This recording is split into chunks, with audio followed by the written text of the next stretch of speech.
और मत्स्यनगर आगा के संयुक्त सम्मेलन और RSRTC रिटायर्ड एम्प्लॉयज एसोसिएशन के इस सम्मेलन की अध्यक्षता कर रहे अध्यक्ष मंडल के साथीगण, यादव साहब के लिए मुझे कई बार तो समझ में नहीं आता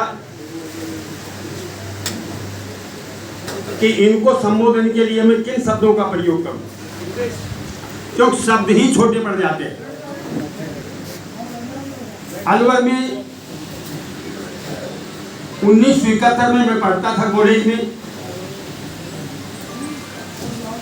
तो सीता जी के गुणों के ऊपर एक डिबेट आयोजित थी और लास्ट में जो हमारे प्रोफेसर थे चैतन्य कुमार पारा सर,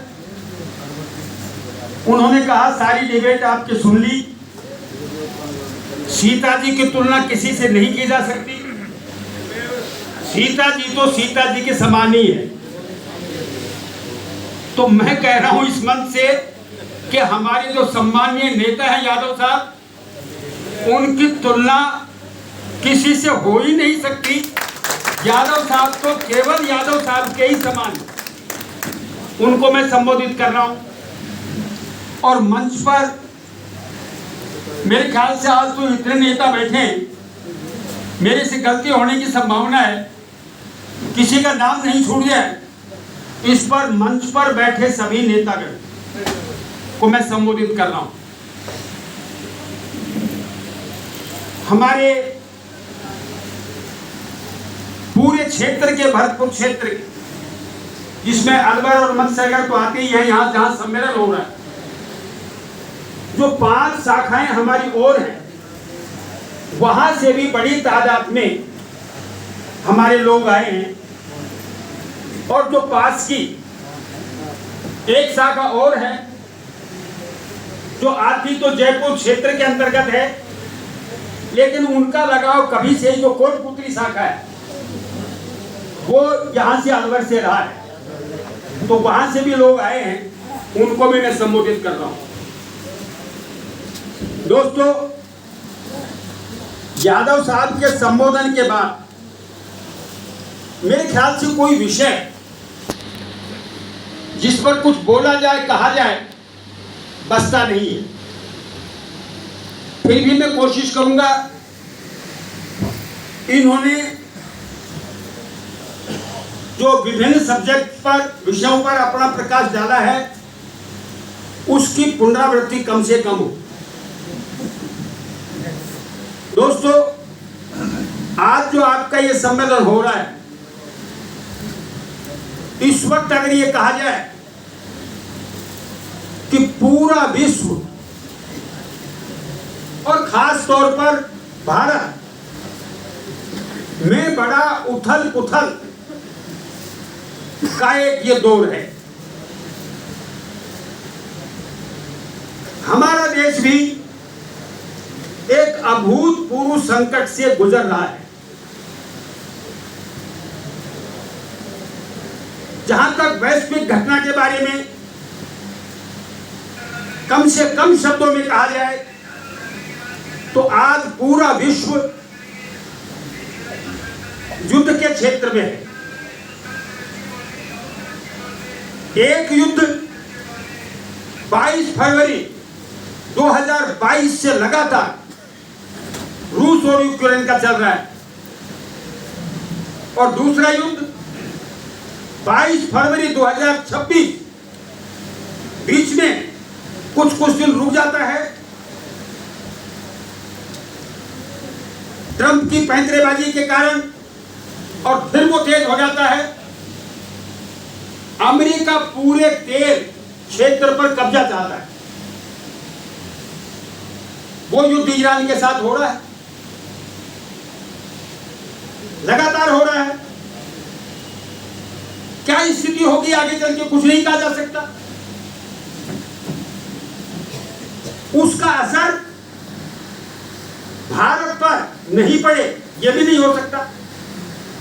आज की दुनिया ऐसी होगी दुनिया के किसी मुल्क में कोई घटना होती है तो उसका असर विश्व के हर देश पर पड़ता है। जहां तक हमारे देश का सवाल है,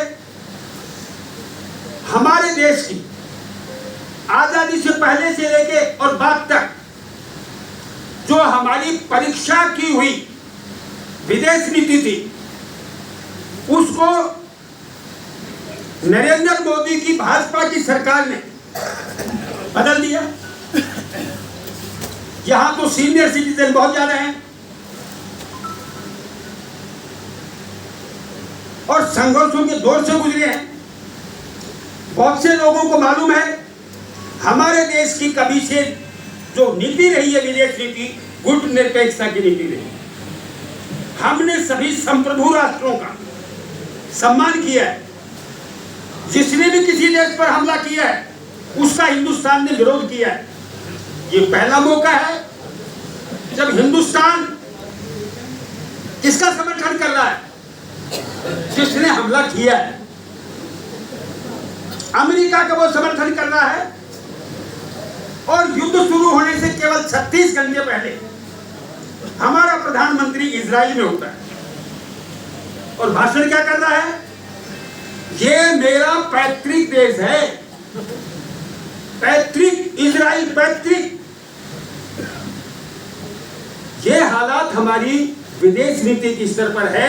ये सम्मेलन हो रहा है। जो लोग इस मामले में समझते हैं उनको गहराई से इन स्थितियों पर विचार करना चाहिए कि हमारा देश कहां जा रहा है। अब जैसा मैंने कहा, हमारा देश अभूतपूर्व संकट से गुजर रहा है। एक संस्था है, ऑक्सफैम नाम की संस्था है, आज की तारीख में 100 से ज्यादा देशों में जिसकी ब्रांचें हैं। वो गैर सरकारी संस्था है, स्वतंत्र संस्था है। द्वितीय विश्व युद्ध के बाद जब संसार में बहुत ज्यादा तबाही हुई थी, उस वक्त उस संस्था ने उद्देश्य बनाया था कि मुझे पूरे विश्व की गरीबी हटाओ एजेंडे के ऊपर काम करना है। गरीबी कैसे हटे विश्व की, इसका वो पूरे साल सर्वेक्षण करती है और 15 तारीख से लेके हर साल की 15 तारीख जनवरी की 15 तारीख से लेके 25 तारीख तक उसके बीच में रिपोर्ट आती है। अब क्या रिपोर्ट आई 21 जनवरी को? क्या रिपोर्ट है भारत के संदर्भ में? रिपोर्ट यह है कि यहाँ का 1% जो अमीर है उसके पास इतनी संपत्ति है कि देश के 40% लोगों के पास जो संपत्ति है उससे भी ज्यादा संपत्ति 1% अमीर के पास है। ये उस रिपोर्ट में है। आज तक भारत सरकार की ओर से इस आंकड़े का खंडन नहीं किया गया है। जनवरी और अब क्या चल रहा है? अगस्त, और खंडन कर भी नहीं सकता। उसकी रिपोर्ट को विश्व का कोई देश खंडन कर ही नहीं सकता क्योंकि उसका कोई वेस्टेड इंटरेस्ट नहीं है। उसके पास वाकई आधार होते। दूसरा आंकड़ा यह है कि जिनके पास 40% संपत्ति है जीएसटी में, उसकी भागीदारी 3% है। समझ रहे हो मैं क्या कह रहा हूं? 40% जो दौलत जिनके पास है जीएसटी के अंदर केवल 3% की भागीदारी और 50% नीचे की आबादी जिसके पास दौलत केवल 3% है और जीएसटी में भागीदारी 64% है। 64। मैं क्यों बता रहा हूं आपको ये? क्या आपसे इनका संबंध नहीं है इन चीजों का? हमारे समाज की संरचना कैसी है? अभी तो गली गली में मंदिर है ना, हर चौराहे पर, हर मोहल्ले में मंदिर है, हर गांव में मंदिर है, बड़ी बड़ी मीनारें हैं। इनका स्वरूप कैसा होता है? बनावट कैसी होती है? ये नीचे से चौड़ी होती है या ऊपर से चौड़ी होती है? मंदिर का गुंबद नीचे चौड़ा होता है या ऊपर चौड़ा होता है? नीचे चौड़ा होता है। कुतुब मीनार नीचे चौड़ी है या ऊपर चौड़ी है? नीचे। तो हमारा समाज कैसा है? जैसे मीनार, जैसे मंदिर, नीचे बहुत ज्यादा पब्लिक है, उसके ऊपर कम है, फिर कम है, फिर कम है, फिर कम है, और ऊपर ही ऊपर केवल 225 अरबपति बैठे, मात्र 225। 140 करोड़ की जनता के शिखर पर कौन है? 225 अरबपति। तो पैसे का फ्लो, पैसे का बहाव कैसा होना चाहिए? नीचे ज्यादा होना चाहिए या ऊपर ज्यादा होना चाहिए? हो क्या रहा है? उल्टा, ऊपर ज्यादा हो रहा है। जहां आदमियों की संख्या कितनी है, तो हालात क्या होगी? क्या हालात होगी? वो हालात आज हमारे देश की है। कल के भास्कर में जो जयपुर से निकलता है, उसमें लोकसभा की एक रिपोर्ट छपी हुई है, आप लोग में से पढ़ा होगा। क्या लिखा है? लोकसभा में शिक्षा राज्य मंत्री ने यह जवाब दिया है कि पिछले 5 साल में 17,141 स्कूल बंद हुए हैं सरकारी। कितने? 17,141, अर्थात एक दिन में 9 स्कूल, प्रतिदिन 9 स्कूल, चाहे संडे हो चाहे सैटरडे हो, इतने रोजाना बंद हुए हैं। इससे आप अंदाजा लगाइए कि देश में शिक्षा का क्या स्थिति करना चाहती है मोदी सरकार। और ये तो सरकारी आंकड़ा है। जो समाजवादी पार्टी है यूपी में, जिसके अध्यक्ष अखिलेश यादव हैं, उनका तो एक बार नहीं सैकड़ों बार ये स्टेटमेंट आ गया, अकेले यूपी में योगी की सरकार के कार्यकाल में 26,000 सरकारी स्कूल बंद हुए हैं। ये उनका आंकड़ा है, मैं सरकारी आंकड़ा बता रहा। इससे आप अंदाजा लगाएं। जब कांग्रेस शासन में थी 2014 तक, हमारे देश का जो बजट है, जो फरवरी में पेश होता है, उसका 4.6% पैसा कहां जाता था? शिक्षा में। 4.6% बजट का। आज स्थिति क्या है बजट की? जो पिछला बजट आया है, वो आते आते आते आते घटते घटते 2.5%। 4.6 से कितना? 2.5। तो आपके स्कूलों में अध्यापक रहेगा? आपका स्कूल चलेगा? जर्जर स्कूल है, उसकी मरम्मत होगी? यूनिवर्सिटी में पूरे टीचर होंगे? कॉलेज में पूरे टीचर होंगे? जब बजट नहीं होगा तो शिक्षा की क्या स्थिति होगी? मैं ये क्यों कह रहा हूं?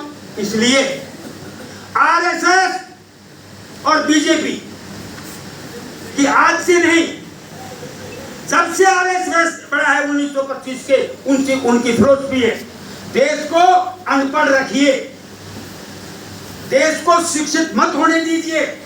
शिक्षा को वो अपने लिए खतरा मानते हैं, इसलिए लोगों को साक्षर कर दीजिए। और आज तो स्थिति यह होगी, सारे हमारे संस्थान शिक्षा के आरएसएस के लोगों से भर दिए। ये का ही हाल स्वास्थ्य का है। बेरोजगारी, देश आजाद हुआ उसके बाद में सबसे ज्यादा बेरोजगारी है, सबसे ज्यादा महंगाई है, सबसे ज्यादा महिला उत्पीड़न है। इनके शासन के अंदर 150 परीक्षाओं के पेपर लीक हो गए। 150, 150 परीक्षा। आप ये समझते हो कि ये नीट की परीक्षा लीक होगी इसलिए आंदोलन हो गया? नहीं, वो गुस्सा लगातार हर तबके में बढ़ता जा रहा, कोई हिम्मत नहीं कर रहा था। क्यों नहीं कर रहा था? हम में से कौन आदमी रोडवेज का जानता था ईडी क्या होती है? सीबीआई का नाम तो सुना था, ईडी को जानते थे क्या आप? अब तो हर घर में ईडी चली जाती है, सीबीआई चली जाती है।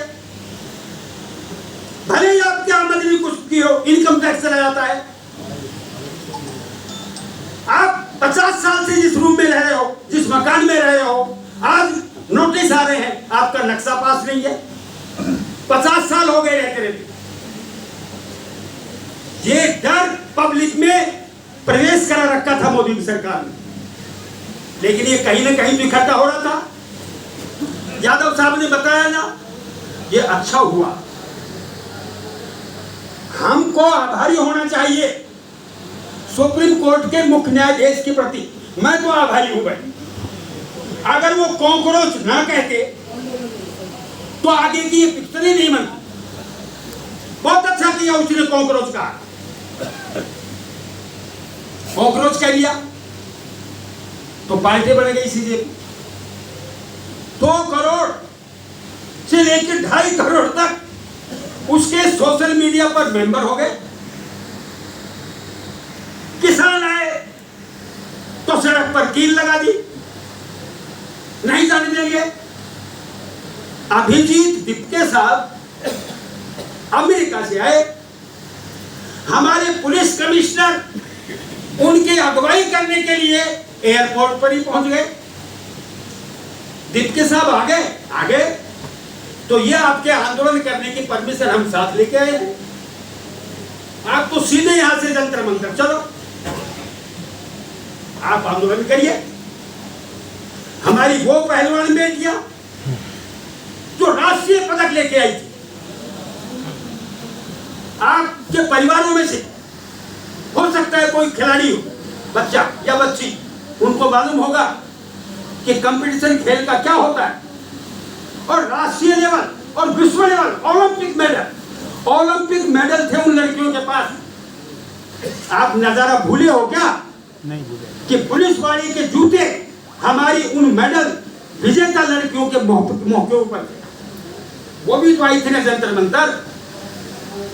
जिस दिन संसद में पूजा हो रही थी, सन्यासियों को बुलाया गया, दंडवत कर रहे थे मोदी साहब।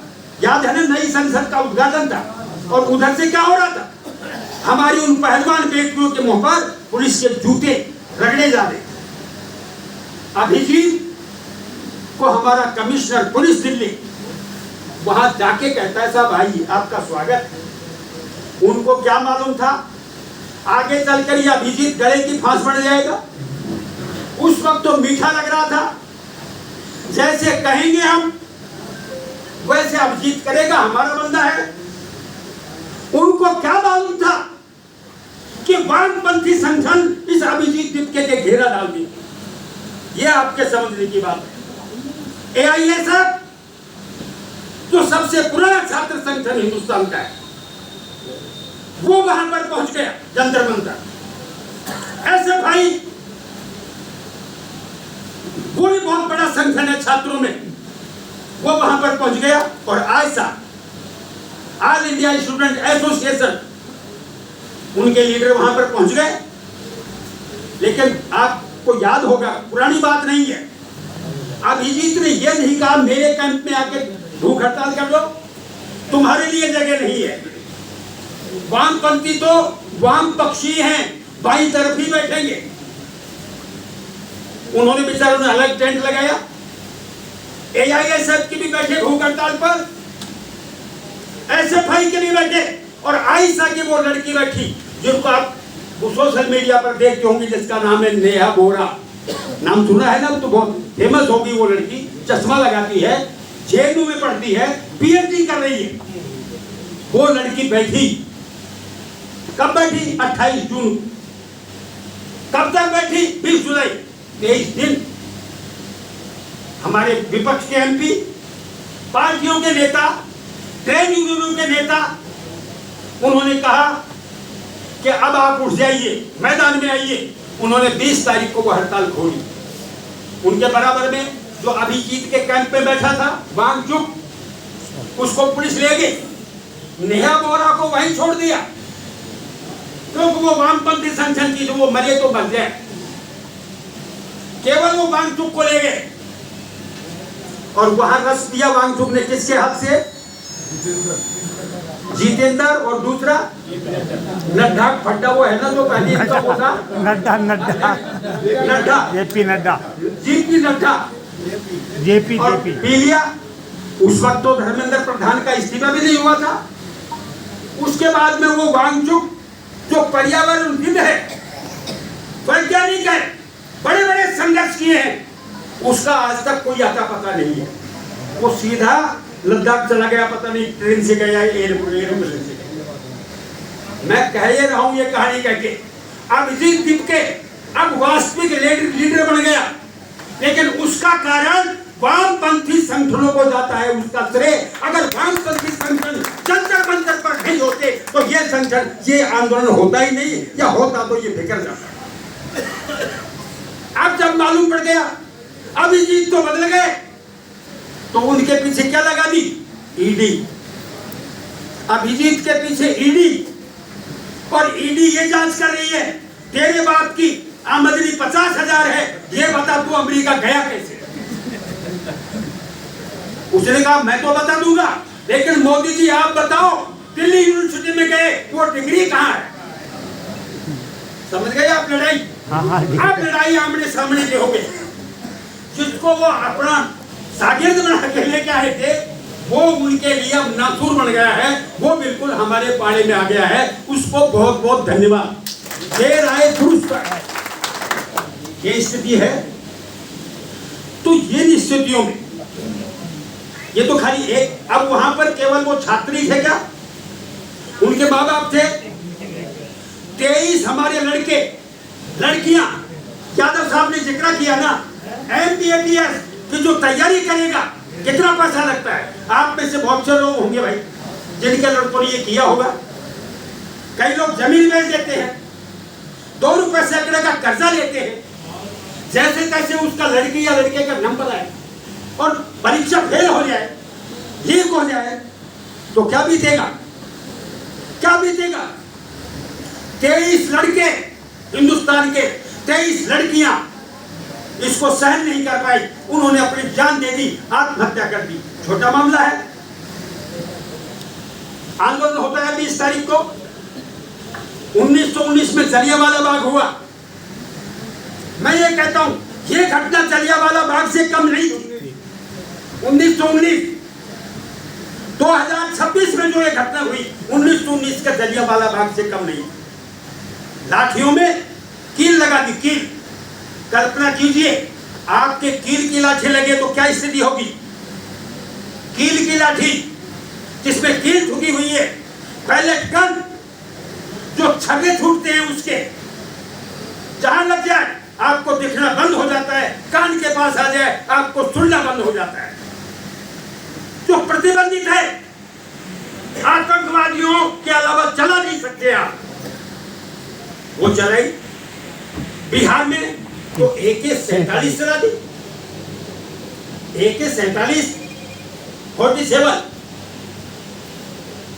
जो तो एकदम प्योर गन है भाई, वो कौन बचेगा उससे? ये चला दी। परिणाम क्या हुआ? या अपने मोदी जी, ये जो गोदी मीडिया है, नेशनल मीडिया है, जब भी बोलते आप टीवी को खोलो तो एक चैनल पर भी मोदी, दूसरे पर भी मोदी, तीसरे पर मोदी, जो भी खोलो मोदी मोदी लाइव आता था। अब आता है क्या? आंदोलन के बाद आया क्या? अब क्या करते हैं? रात को 12 बजे 1 बजे जब जनता सो जाती है तो रील बनाते हैं, और वो भी मोबाइल से बनाते हैं। और क्या कहते हैं? मेरे भाई बहनों, भाई और बहनों, भूल गए क्या कहते हैं? My friends, my friends, my friends, my friends बोलते डर गए। पिछले 15 दिन से न अमित शाह न मोदी संसद में आ रहे, हिम्मत नहीं है कि क्या जवाब देंगे, उनके पास कोई जवाब नहीं है। हमारे स्टोर में चालान कटता है ना, कोई सामान जाता है तो वहां पैलेट गन गई स्टोर से, उसका चालान कटा है, उस ऑफिसर का नाम लिखा है जिसके नाम से वो पैलेट गन जारी हुई है। क्या देंगे अमित शाह जवाब? कोई जवाब है क्या? रिकॉर्ड में फंस गया अमित शाह। ये हालात है देश की। अब इससे मिला क्या? क्या मिला? सबसे बड़ी बात मिली कि हिंदुस्तान और हिंदुस्तान की जनता हर दबा कुचला हमारा जनता का आदमी वो डर से बाहर आ गया, डर से बाहर आ गया। और अगर इसको कहा जाए कि हमारे महात्मा गांधी 1948 30 जनवरी की मौत के बाद पुनः हिंदुस्तान में जिंदा हो गए, महात्मा गांधी जिंदा हो गए और महात्मा गांधी जीत गए इस आंदोलन। और नाथूराम गोडसे और तथाकथित वीर सावरकर की विचारधारा हिंदुस्तान में हार गई और गांधी जीत गए। इससे बड़ी मेरे ख्याल की कोई जीत नहीं। क्या प्रभाव पड़ा? फतेहपुर में स्कूल, यूपी का फतेहपुर 10वीं तक का स्कूल, छोटी छोटी बच्चियां जाके खड़ी हो गई प्रिंसिपल के सामने, ये जो मेरा वॉशरूम है ये गंदा है, बिल्डिंग जर्जर हो रही है, पंखा नहीं है। जिला कलेक्टर वहां पर आ जाती है। जिला कलेक्टर जो योगी किसी से बात नहीं करता, उसने कलेक्टर से कहा जाओ और अभी वहां पर करो। वो कलेक्टर साहिबा वहां पर गई। 4 घंटे में पंखे लग गए, मजदूर भी बुला लिए, काम शुरू हो गया। तो ये क्या हुआ? ये जैन जी का जो आंदोलन था उसने डर निकाल दिया। रामपुर वो भी यूपी का ही है, एक यूनिवर्सिटी है, जौहर यूनिवर्सिटी। जौहर कितनी बिल्डिंग है? 40 बिल्डिंग। कितने रुपए की है? हजारों करोड़। ऑर्डर क्या दे दिया योगी ने? 40 में से 38 बिल्डिंगों को बुलडोजर चला के तोड़ दो। जनता इकट्ठी हो गई, किसान नेता राकेश टिकैत वहां पर चले गए, समाजवादी पार्टी के लोग वहां पर चले गए। सरकार को फैसला बदलना पड़ा कि भैया हम जा रहे हैं, हमारा बुलडोजर भी जा रहा है और अब हम नहीं तोड़ेंगे। ये छोटी घटना है लेकिन फिर भी बाज नहीं आ रहे हैं। आपने सुना ना, नोएडा की 15 साल की लड़की जिसका नाम है रुचिका सिंह, 10वीं में पढ़ती है, 10वीं में। आपने देखा होगा ना सोशल मीडिया पर। मैं देश से माफी चाहती हूँ, माफी मंगवाता है जबरदस्ती और रात को फिर रील बनाता है और कहता है मेरे देश के छात्र गुमराह हो गए, ये भटक गए हैं, गुमराह हो गए, भटक गए, लेकिन मैं इतना संवेदनशील हूं, मैं इनको माफ करता हूं। किसने कहा था आपको माफ करने का? किसने कहा था? आप होते कौन हो माफ करने के लिए? माफी तो आपको मांगनी चाहिए जितने आपने अत्याचार इन लड़कों पर किए। आप कौन होते हो माफी देने वाले? ये स्थिति है। तो दोस्तों, इन हालात में हमारा देश चल रहा है, इन हालातों में हमारा देश चल रहा है। अब हमारी स्थिति क्या है? अभी यादव साहब ने बताया 29 तारीख को किसान आंदोलन हुआ, वो किसान का मजदूरों का सम्मेलन हुआ, मैं गया था। कम से कम वैसे तो 450-500 किसान संगठन है एसकेएम में, लेकिन मुख्य करीबन 15 संगठन उसमें फिजिकली आए। उनसे पहले जो किसानों का सम्मेलन था वहां पर भी चर्चा हुई। मोटी 4 डिमांडें रखी। नंबर 1, 2 डिमांडें हैं लेबर की, वैसे तो और भी हैं, मुख्य बता रहा हूं। लेबर कोड जिसका यादव साहब जिक्र कर रहे थे, सरकार इस लेबर कोड को वापस ले, इसको खत्म करे। नंबर 2, न्यूनतम वेतन। अभी पिछले दिनों नोएडा, पानीपत, मानेसर, भिवाड़ी में जो दंगे हुए, आंदोलन उग्र हुआ, किस बात को लेके हुआ? 10 से 15 हजार रुपया तनख्वाह। आज के जमाने में नोएडा में कोई रह के दिखाइए, उसको एक कमरा नहीं मिल सकता 10,000 में, कैसे रहेगा? न्यूनतम वेतन की मांग और लेबर कोड वापस। और किसानों की मांग है एमएसपी। अरे 4-5 साल पहले समझौता कर लिया, लेकिन अब तक लागू नहीं। और दूसरा है अमेरिका डील। इसको थोड़ा आपको समझना है, 1 मिनट लूंगा। अमेरिका डील क्या है? जहां पर जो लोग बैठे, मुझे मालूम है कि मैं भी किसान के घर से ही हूं। मेरे ख्याल से 75% लोग ऐसे होंगे जो किसानों के घर से संबंध रखते हैं। उनको मालूम है इस बात, उनको मालूम है। तो क्या है अमेरिका डील? अमेरिका के लिए है। अमेरिका का जो सामान आएगा उस पर 0% टैक्स लगेगा। चाहे वो डेयरी से संबंधित सामान हो, दूध हो, पनीर हो, उसके ऊपर 0% टैक्स लगेगा। उसका गेहूं आता है 0% टैक्स लगेगा। मक्का आती है 0% टैक्स लगेगा। और हमारे यहाँ का सामान कोई भी हिंदुस्तान का अमेरिका जाएगा तो 18% टैक्स लगेगा। कौन देगा आपके हिंदुस्तान के सामान को वहां? और अमेरिका के सामान को कौन रोकेगा? और आपको अंदाजा नहीं है, वहां सबसे छोटा किसान जो है, सबसे छोटा, उसके पास कितनी एकड़ जमीन है? 463 एकड़, जिसमें 700 पक्की बीघा होती है। वो है कम से कम, सबसे जो कमजोर किसान है उसके पास जमीन है 463 एकड़, 700 बीघा।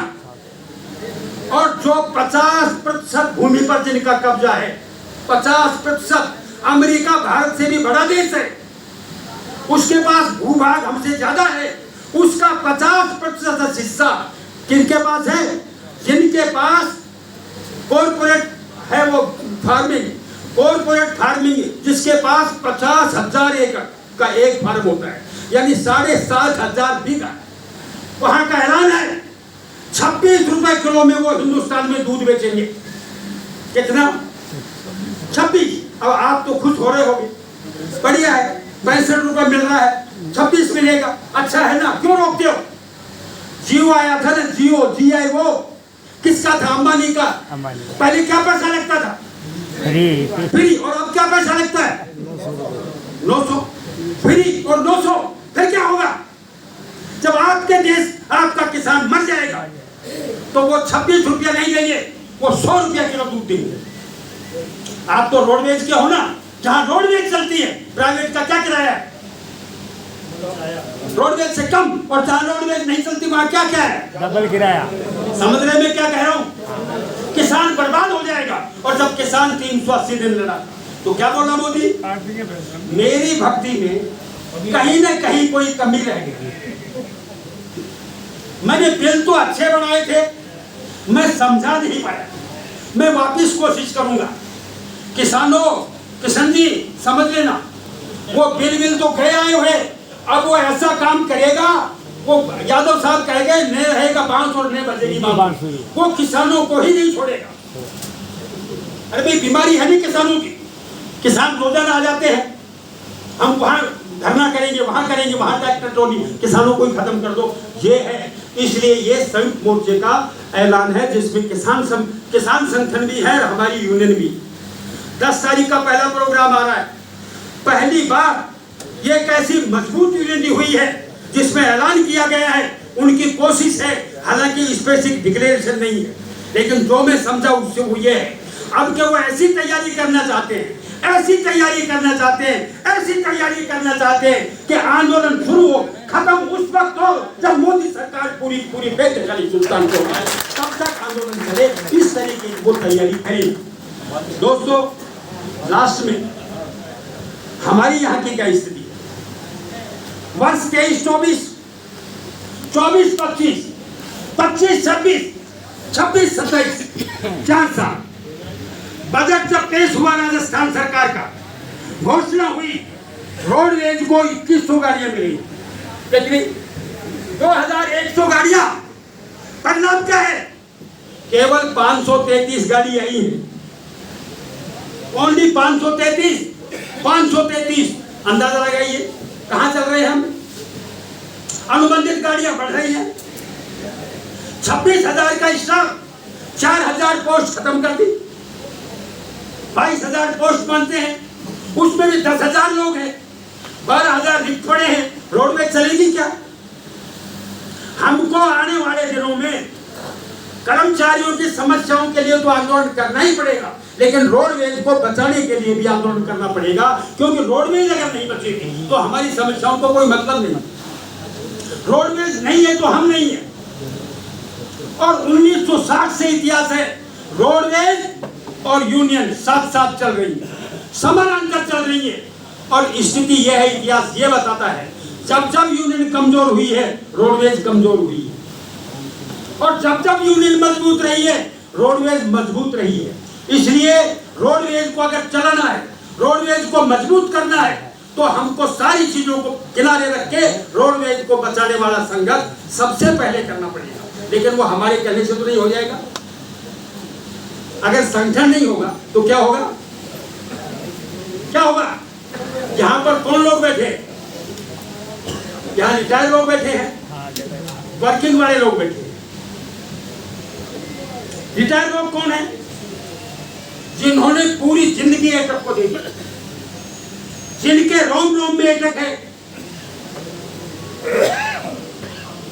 हमारी यूनियन की मीटिंग है, उसमें कोई साथी चला जाता है तो वर्किंग वाले लोग क्या कहते हैं? अरे भाई तू क्यों आया? ये तो हमारी मीटिंग है, तेरा मतलब क्या है आने का? वर्किंग वालों में हम बड़ी लड़ाई करेंगे और छोटी लड़ाई यूनियन ऑफिस में करेंगे। बूढ़े लोग एक तरफ और जवान लोग एक तरफ। मेहरबानी करके घर में करके देखो, कोशिश तो करो, बाप से बात तो करो, मां से बात तो करो कि भाई तुमसे हमारा कोई लेना देना नहीं है। इस चीज को हमको समझना होगा। और मुझे तो मेरे दिमाग में रह रहे कि अब एक सवाल आ रहा है, मैं यादव साहब से बात करूंगा इस बारे, दूसरे हमारे साथियों से भी बात करूंगा कि हमको यूनियन का भी तौर तरीका बदलना होगा, क्योंकि यह स्थिति जगह जगह हम देख रहे हैं, हमारे नए लोगों का भी समझ नहीं है। अब क्या हमने जिसको सेक्रेटरी बना दिया, अगले चुनाव में हम बदल रहे हैं, क्यों? फेल हो गया। दूसरे को लाए, उसकी क्या स्थिति है? ये भी फेल हो गया। तो हम क्या करें? इसका मतलब कहीं ना कहीं हम में गलती है ना, हमारे सिस्टम में गलती है। कोई 2-3 साल में तैयार नहीं होता, हम भी कोई 2-3 साल में तैयार नहीं हुए।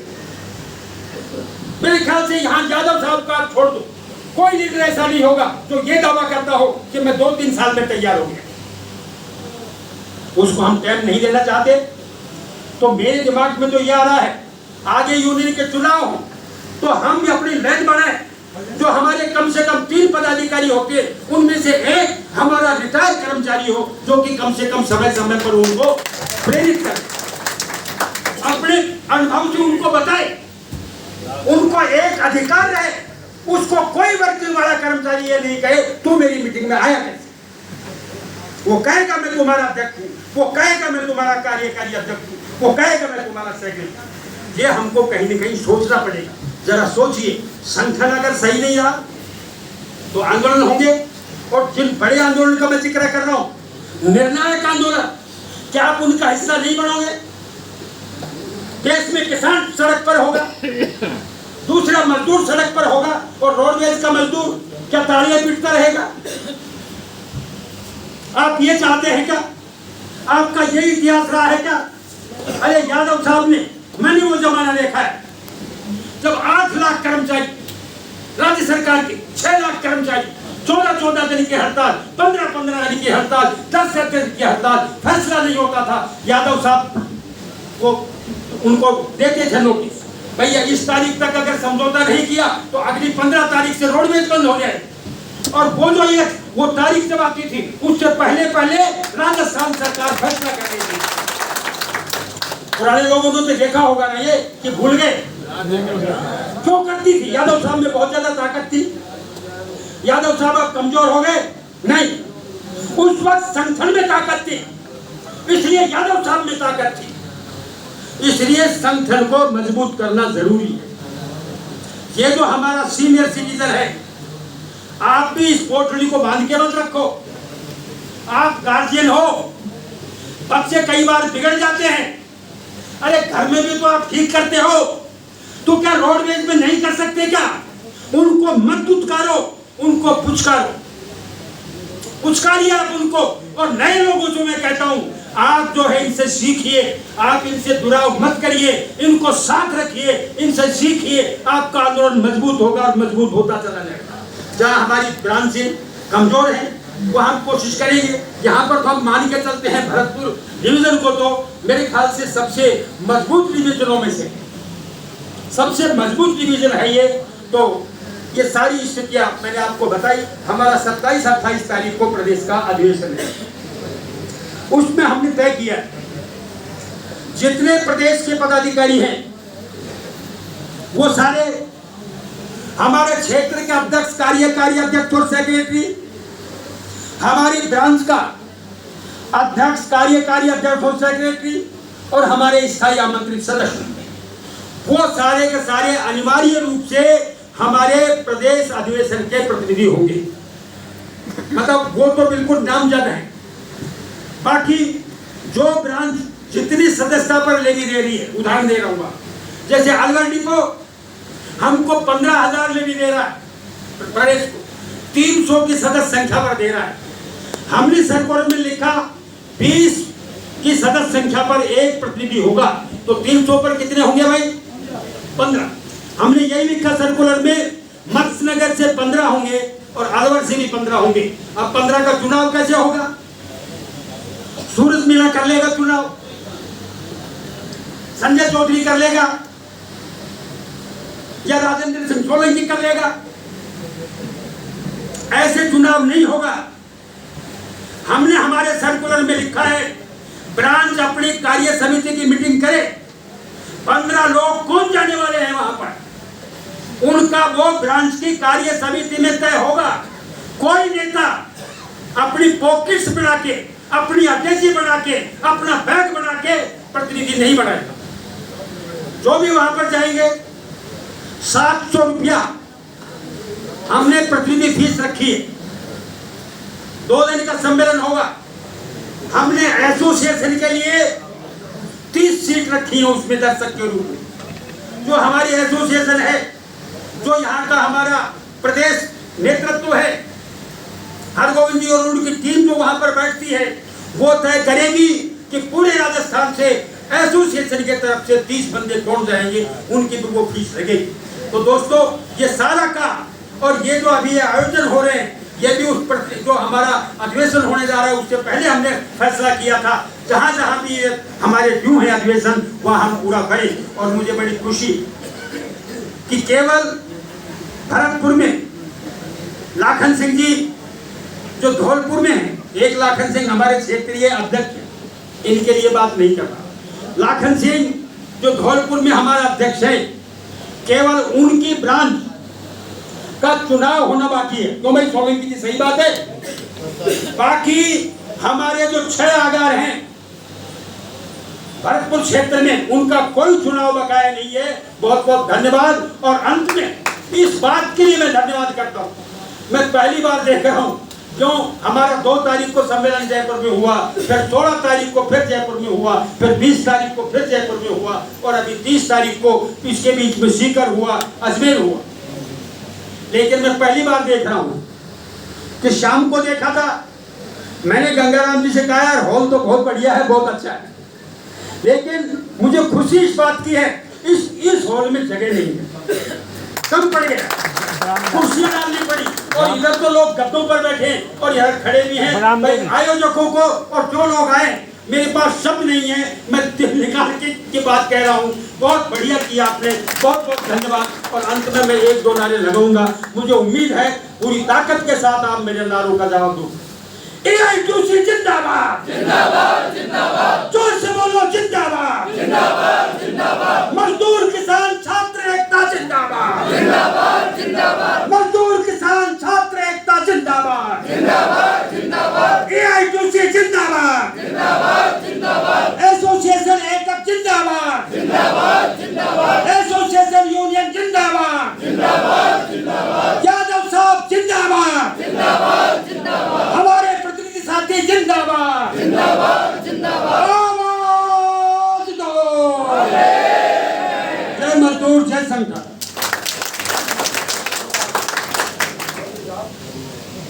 काबिल महासचिव जी का